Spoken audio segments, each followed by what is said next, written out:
হয়, মই এটা বাসগৃহৰ ভিতৰত উপস্থিত আছোঁ। ফেনে ফুটুকাৰে যি গেলাবিল নদী, এই গেলাবিল নদী বাঢ়ি অহাৰ ফলত বিস্তীৰ্ণ অঞ্চল ইতিমধ্যে প্লাবিত হৈছে আৰু আমি দেৰগাঁৱৰ বিভিন্ন প্ৰান্তৰ পৰা বানপীড়িত লোকসকলৰ দুৰ্দশাৰ খবৰ আমি চৰকাৰক দৃষ্টিগোচৰ কৰাৰ বাবে আমি চেষ্টা কৰি আছোঁ আৰু এই মুহূৰ্তত মই উপস্থিত আছোঁ এটা দেৰগাঁৱৰ ব্ৰহ্মপুত্ৰ কাষৰীয়া এটা ভিতৰুৱা অঞ্চল আৰু এই মুহূৰ্তত আমি দেখুৱাইছোঁ কেমেৰা সহযোগীৰ জৰিয়তে হাহাকাৰময় পৰিৱেশ, চাৰিওফালে কেৱল পানী আৰু এগৰাকী অসহায় মহিলা চাওক এনেধৰণে চকুত কেৱল চকু পানী লৈ এই মুহূৰ্তত অসহায় হৈ পৰিছে, হাহাকাৰ কৰিবলগীয়া পৰিৱেশ সৃষ্টি হৈছে। কেনেধৰণে চাওক দুচকুৰে যি অশ্ৰু নিগৰি আহিছে এই মুহূৰ্তত চাওক এক অসহায় মুহূৰ্ত, ঘৰখনৰ বাহিৰে ভিতৰে চাৰিওফালে কেৱল পানী চাওক এইগৰাকী আইতাৰ চকুৰে ইতিমধ্যে অশ্ৰু নিগৰি আহিছে। হেঁপাহৰ ঘৰখনৰ সন্মুখত চাৰিওফালে কেৱল পানী। আমি আইতাগৰাকীৰ লগত কথা পাতিবলৈ চেষ্টা কৰিম। এই মুহূৰ্তত আমি আইতাগৰাকী ওচৰলৈ আহিছোঁ। আইতা, যিহেতু আপোনাৰ চকুত এতিয়া দেখিছোঁ চকু পানী, চকুৰে বাট নেদেখা হৈছে, কিমান কষ্ট হৈছে কওকচোন? কষ্ট হৈছে, ভীষণ কষ্ট হৈছে। উম, 4-3টাকৈ নাতি উম, যেনি তেনি থৈছোঁ, উম, গৰু ছাগলীৰ পৰা ধৰি উম, উপায় নাইকিয়া হৈছে। এতিয়া ঘৰৰ ভিতৰতো আপোনালোকৰ পানী? ঘৰটোৰ ভিতৰতো পানী, পাকঘৰটো পাকঘৰতো পানী, টিং দি পেলাই, ইটা দি পেলাই চৌকাত ল'ৰা ছোৱালীকেইটাক ভাত খুৱাইছোঁ। নাতিহঁত ক'ত আছে? নাতি খৰিটো খোৱা বেটিত আছে, খৰিটো খৰি একেই চাৰিওফালে পাই আছে। এতিয়া যথেষ্ট কষ্ট হৈছে। কষ্ট হৈছে। খোৱা বোৱা ক'ত কৰিছে আপোনালোকে? খোৱা বোৱা ইয়াত বনোৱা তালৈ নিওঁ, সেইখিনিতে খাওঁগে বান্দতে। চৰকাৰৰ ফালৰ পৰা যিখিনি সা সুবিধা খোৱা বোৱা দিব লাগে সেইখিনি দিছেনে? দিছিলে বাৰু আগত, নিজে নাই দিয়া বুলি নকওঁ। এতিয়া আপোনালোকৰ প্ৰধানকে কি সমস্যা হৈছে কওকচোন? খোৱা পানীৰ সমস্যা হৈছে? খোৱা পানীৰ সমস্যা মানে য'ত পানী আনি খাই আছো।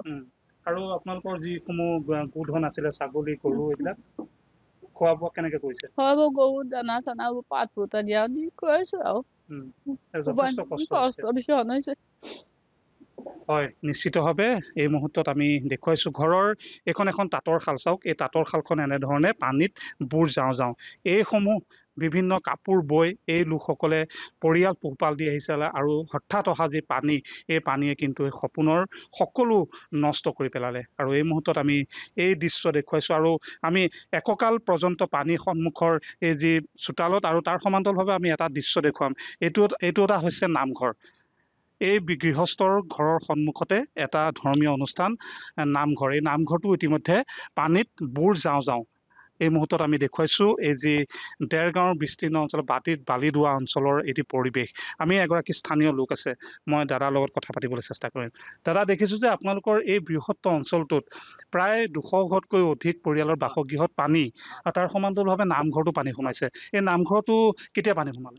নামঘৰটো আজি আপোনাৰ প্ৰায় 15 দিনমান হৈ গ'ল নামঘৰটো পানী সোমোৱা। তাৰপৰা সেই মানুহ অহা যোৱা কৰিবলৈতো কোনো যাতায়াতৰ কোনো ব্যৱস্থা নাই। এতিয়া আপোনাৰ কলৰ ভুৱা বনাই লৈছিলোঁ, সেই ঘৰত আপোনাৰ মই অহা যোৱা কৰি থাকোঁতে আপোনাৰ গৰুৰ দানা নিবলৈ গৈছোঁ, তাতে আপোনাৰ মোবাইলৰ পৰ্যন্ত উঠি গুচি গৈছে। এতিয়া যদি পানী বাঢ়ি থাকে আপোনালোকৰ নামঘৰৰ যি মূল গুৰু আসন, এই গুৰু আসন বুৰি যাব? চব বুৰি যাব, আপোনাৰ মানুহ ইয়াতো কোনো থাকিবই নোৱাৰিব। আপোনাৰ টিউবৱেলৰ পানী আপোনাৰ বোৱাই খাব নোৱাৰে, আপোনাৰ পানী পৰা অসুবিধা। অসুবিধা মানে আপোনাৰ অকল পানীকণৰ পৰা বেছি অসুবিধা আছে, তাৰপৰা আপোনাৰ সেই পক্ষী সেইবিলাকৰ মানে অলপ হেৰি হৈছে। আপোনাৰ মানে ক'লোকে আপোনাৰ মানে চব ফালৰ পৰা মানে আগুৰি ধৰিছে। এইফালে চৰকাৰৰ ফালৰ পৰা আপোনাৰ ছাগলী হেৰি পুহিবৰ ক্ষেত্ৰত দিছিলে, ছাগলী পুহিছোঁ, ছাগলী তাগলী চব গ'ল, চব লৈ গুচি গ'ল, একোৱে নাইকিয়া এতিয়া। হয়, নিশ্চিতভাৱে আমি যিহেতু ইতিমধ্যে পূৰ্বতে কৈছোঁ, এটা ঘৰৰ ভিতৰৰ পৰিৱেশ চাওক।